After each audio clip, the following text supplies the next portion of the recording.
guys, this is Karen and I'm back with you guys. I'm your seasoned airport agent, and today we're going to talk about elderly travelers or mobility impaired travelers. So if you're sending out a family member or if you have mobility issues, I want to just kind of go over a couple things that goes on at the airport. First thing I kind of want to talk about is if you can go on a nonstop. If you can drive to an airport where you can get on a nonstop to your destination, that is the best case scenario. But if you cannot, go early. Start early in the morning and give yourself plenty of time on your connection, because if you need a wheelchair, the airlines do provide wheelchair service. They do hire contractors, outside contractors. They are not airline employees, they are outside contractors, but they will provide a wheelchair for you if you let the airline know that you need one. So when you're checking in, you need to let the airline know. When you make the reservation, you need to let us know that you need some assistance, that you'll need a wheelchair. And then when you're checking in with the gate, the ticket counter agent, you also need to let them know, hey, I need a wheelchair when I get there. And if you can, when you're making your reservation, give yourself plenty of time, guys, okay? So if you can give yourself at least 2 hours or an hour and a half, if it's possible. It's just better for you because it does take time, because you're going to be the last one off the airplane when you come into the connecting city. And then the person that's going to take you in the wheelchair, the contractor, they will just take you to your connecting gate. So you have to make sure that they're taking you to the right gate, because they do make mistakes, and they're just going to leave you. So you have to be able to communicate with the airline employees and with the person that's taking you, that you're going to the right place.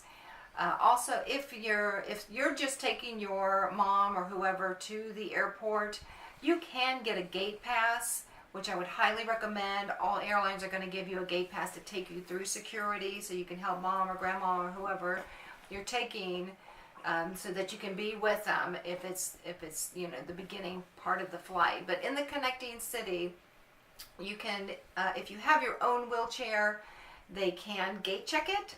If it's a manual wheelchair, they can check it right there at the gate, take it down, and bring it back up to you in the connecting city. So if you do have your own wheelchair, I would suggest that you check it all the way through. It's just easier for you, and then use the airport wheelchairs on your connection.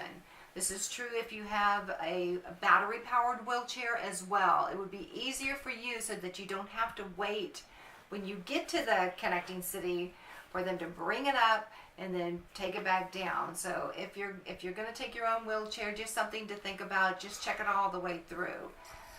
Also, the airport, the guys who take you, the contractors, those guys do work for tips. Just letting you know that tips are appreciated. It's not mandatory, but they do work for tips. So they're helping you, and they're usually very kind. They get your bag and they'll take you down to the airplane.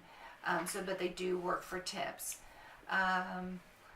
Also, just want to make sure that you guys know that you need to communicate with the Any notes? Yeah, I do have my notes. So most of it, I just, you just have to be able to communicate with people. So many times I've been at the airport and I've seen grandma sitting there and nobody's paying attention to her, because it's crazy at the airport and people are very busy and the agents are running from gate to gate, and they might not even notice your mom or your grandma. So grandma or mom or whoever's traveling, you guys, you've got to speak up. You need to let us know, hey, I need help. You need to be paying attention. Make sure you're at the right gate. Don't be shy. You need to let us know, hey, I'm here and I need to get on. So don't just sit there quietly and think somebody's going to come up and talk to you, because, we try to pay attention to what's going on, but it is so busy, especially during the holidays or heavy volume times. So please make sure that you communicate, and then you'll have a great journey. And if you have any questions, contact your airline that you're traveling. They have a lot of information for you, and check out our website. It's IFlyRight. and have a great journey.